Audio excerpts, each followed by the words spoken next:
course, is Real Talk with Roshini Rajkumar on the CenterPoint Energy Home Service Plan. First of all, Roshini, how are you today?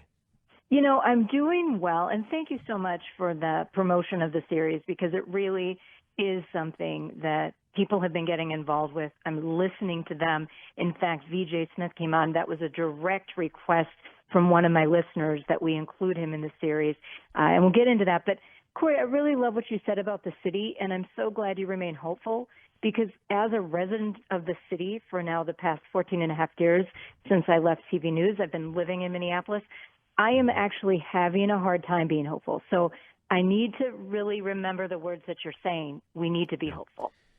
Look, we have great leaders in this state and in this city, and I'm taking politics out of it. I just think there are many, many good people that have the right interests in place, but we got to figure this out. And I think one of the problems with Minneapolis City Council right now is that they say they're listening, but they're not hearing. And they want to hear a particular voice, and they're like, oh, good, that backs up mine. Yes, let's go this way. Well, you know, being a leader also means let's listen to the other side, because there may be some good points there. And I think that the City Council rushed into an emotional decision instead of taking all voices into account. Yeah, and the thing is, there's not always just two sides either, right? Because this is a very multifaceted problem, and so the solutions are needing to be multidimensional and have input from a lot of different places. And it has gotten political. Look, I do not question the hearts of the majority of our leaders, but I do question the actions over the last couple months, specifically those 10 days following the death of George Floyd. I mean, my city burned down. Parts of my city burned down. I still to this day do not think it needed to go down the way it did. But I'm one on Real Talk with Roshini, and you've known me and people who've known me for decades. I'm very much about straight talk. I don't like a soft pedaling around things. And I do believe as members of the media, we can directly ask the decision makers and the leaders and sometimes ask those tough questions.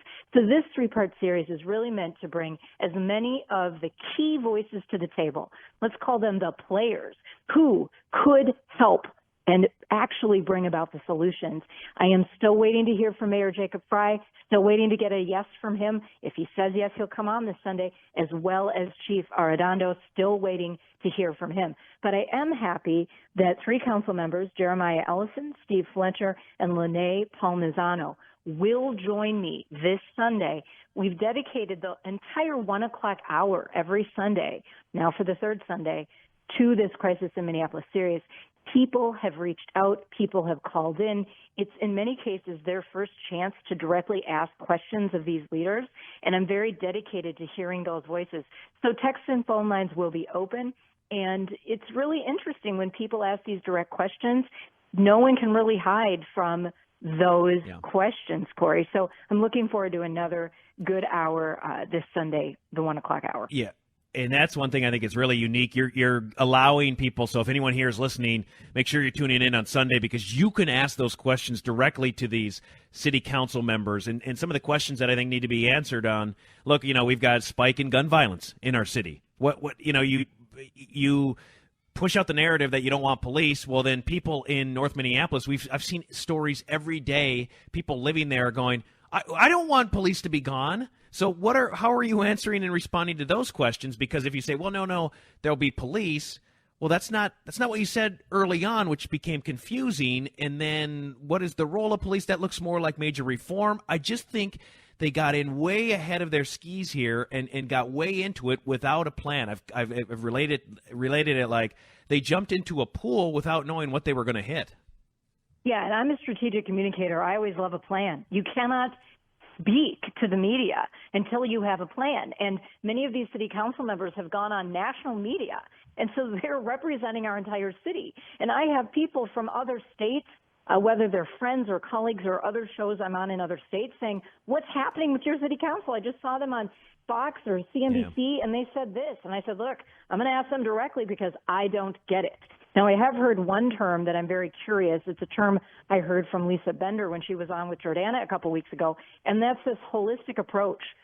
what the heck is that, Cory? I mean, no offense, but what the heck is that? I don't even understand what that means. So these are some of the questions we're going to get into with Jeremiah Ellison, Steve Fletcher, and Lene Palmisano. And just bear in mind, I have strong feelings about this, but I respect them as three of the members of my city council. They will get all due respect that they deserve on the show, but they do have to answer questions from me and the listeners and even each other, because Jeremiah Ellison and Steve Fletcher will be on together around 1:07, and then Lene Palmisano a little after 1:30. Well, and I agree with you, and I hope that we're able to get some more answers, because that means, look, that'll make some sense to all of us here who are kind of wondering what this means and what it looks like. And so I think that's another good opportunity. But look, we're all waiting every day. And what do you mean? What's your plan? So there's another opportunity. Again, it is Sunday at noon. Real Talk with Roshini. We're talking with Roshini Rajkumar here. Roshini, I got to ask you, because we talk about, this has gotten political. Of course, this was political. You want to know what's political? Wearing a mask has, for some reason, become political. I know, and it's amazing to me, because I'm going to tell you, I'm not a big fan of wearing them. Do I wear them? Yes.